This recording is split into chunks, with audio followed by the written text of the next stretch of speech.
বেজে রাত 12টা। আমি আরজাল আসলে আছি আপনাদের সাথে। আজকে আমার বন্ধুর সাথে ঘটে যাওয়া একটি ঘটনা আপনাদের সাথে শেয়ার করতে যাচ্ছি। যেমনটা লেখা তেমনটাই পড়ছি। ঘটনা 1971 সালে। সেদিন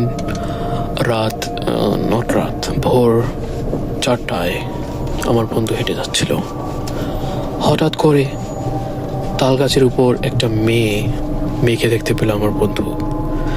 সুন্দরী মেয়েটি আমার বন্ধুকে বলল, আয়। আমার বন্ধু তখন হর্নি হয়ে গেল। তখন সে বলল, আসতেছে এক্ষুনি বলে দৌড় দিল। কিন্তু হঠাৎ সে কিছু একটা অভাব বোধ করলো। সে দেখলো তার নুনু নেই। তারপর সে তাল গাছের দিকে সেই সুন্দরী মেয়েটির দিকে তাকিয়ে দেখলো। সেই মেয়েটি তার দিকে তাকিয়ে বলছে, কোথায় তোর মেশিন, কোথায়?